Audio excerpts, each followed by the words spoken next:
রাসূলের মুহাব্বত ভালোবাসা না বুঝতে পারেন, এই পৃথিবীর মানুষ হযরতে আবু উবাইদা বিন জাররাহ, এই হাদিসটি কমপক্ষে আমি আমার জীবনে 50 জায়গাতে বয়ান করেছি। এই হাদিস যখন বয়ান করি আমারও ঈমান তাজা হয়ে যায়, সুন্নেওয়ালারও ঈমান তাজা হয়ে যায়। হযরতে আবু উবাইদা যুদ্ধের ময়দানে গিয়েছেন, তিনার বাপ জাররাহ যুদ্ধের ময়দানে গিয়েছেন। বাপ এসে কাফিরদের পক্ষ থেকে, বেটা আবু উবাইদা গেছেন নবীর পক্ষে। লড়াই চলতে আছেন। জাররাহ ওই সময়কার এত শক্তিশালী পাওয়ারফুল ব্যক্তি ছিল, 10 জন মিলে 20 জন মিলে একসাথে তার সাথে লড়াই করে পারতো না, তলোয়ার চালিয়ে পারতো না। সেই জাররাহ নবীর বিপক্ষে কাফিরদের পক্ষে যুদ্ধের ময়দানে এসেছেন। বড় বড় সাহাবী তার সামনে যায়, শহীদ হয়ে যায়। হযরতে আবু উবাইদা যুদ্ধের ময়দান থেকে ছুটে নবীর দরবারে এসে বলছেন, ইয়া রাসূলুল্লাহ, আমার বাপ অনেক শক্তিশালী ব্যক্তি, তার সামনে যেই ব্যক্তি যাবে সে শহীদ হয়ে যাবে, তার মোকাবেলা করতে পারবে না। কিন্তু ইয়া রাসূলুল্লাহ, আমি জানি আমার বাপ কিভাবে তলোয়ার চালায়, কিভাবে লড়াই করে, কিভাবে অস্ত্র ধরে, কিভাবে ওয়ার করে, কারণ আমি যুদ্ধ করতে শিখেছি, আমার বাপ জাররাহর কাছে শিখেছি। হুজুর, আমি ছাড়া এই ময়দানে তার মোকাবেলা কেউ করতে পারবে না, আপনি আমাকে অনুমতি দেন, আমি আমার বাপের মোকাবেলা করব। রাসূল পাক বলছেন, আবু উবাইদা, তুমি তোমার বাপের সামনে যেও না। যদি তোমার বাপের সামনে যাও মুনাফিকরা গুজব ছড়াবে, মুশরিক কাফিররা বলবে মুহাম্মদ এমন একটি ধর্ম নিয়েছে বাপ বেটাতে মারামারি করায়, বাপ বেটাতে কাটাকাটি করায়, তারা ইসলামকে বদনাম করবে, সুতরাং তুমি তোমার বাপের সামনে যেও না। হযরতে আবু উবাইদা বিন জাররাহ যুদ্ধের ময়দানে চলে গেলেন। লড়াই করতে আছেন, চেয়ে দেখছেন তিনার বাপ জাররাহ অনেক সাহাবীকে শহীদ করে দেয়। হযরতে আবু উবাইদা সহ্য না করতে পেরে ঝাঁপিয়ে বাপের মোকাবেলাতে চলে গেলেন। তলোয়ারের এমন একটি ওয়ার করলেন, বাপের গর্দানকে মেরে জমিনে ফেলে দিলেন, আপন বাপকে কতল করে দিলেন, আপন বাপকে হত্যা করে দিলেন।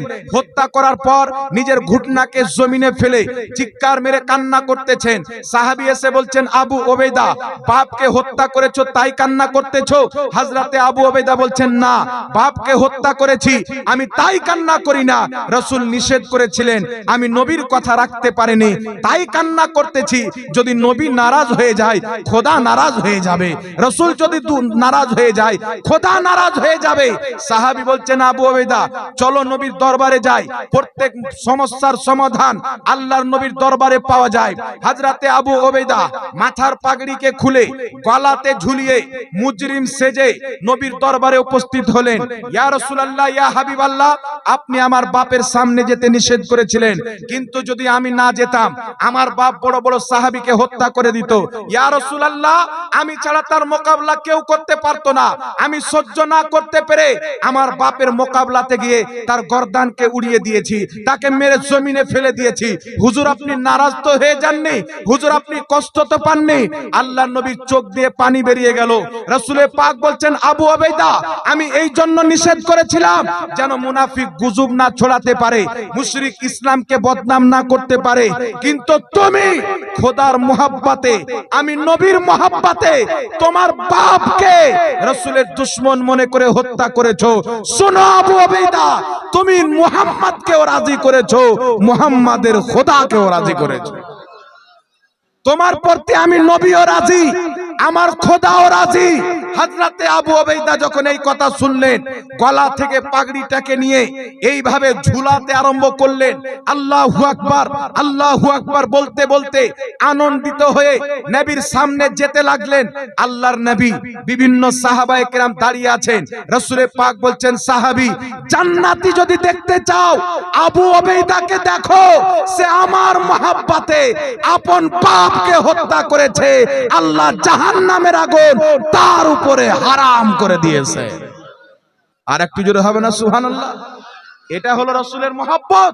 তাই আল্লাহ কুরআনুল কারীমের মধ্যে বলেন, হে ঈমানদার, যদি তোমার আপন বাপ, যদি তোমার আপন ভাই, ইয়া আইয়ুহাল্লাযীনা আমানু লা তাত্তাখিযু আবাআকুম ওয়া ইখওয়ানাকুম আউলিয়া, হে ঈমানদার, যদি তোমার আপন বাপ, যদি তোমার আপন ভাই ঈমান আনার পর কুফরিকে পছন্দ করে, আল্লাহর রাসূলের বেয়াদবিকে পছন্দ করে, তার সাথে তোমার সম্পর্ক থাকতে পারে না।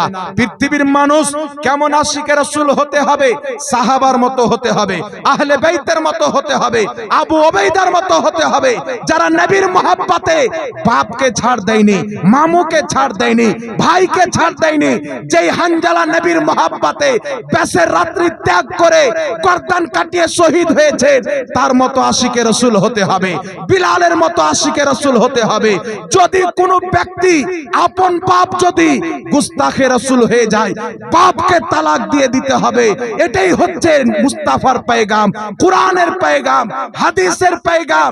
এই পেগাম বরেলি শরীফ থেকে হুজুর তাজুল শরিয়া দিয়েছেন, নবী से जो हो बेगाना उसे दिल से जुदा कर दे, नबी से जो हो बेगाना उसे दिल से जुदा कर दे, पेदर मादर बिरादर मालो जा सब कुछ नबी पर फिदा कर दे। এটাই কোরআনের পেগাম।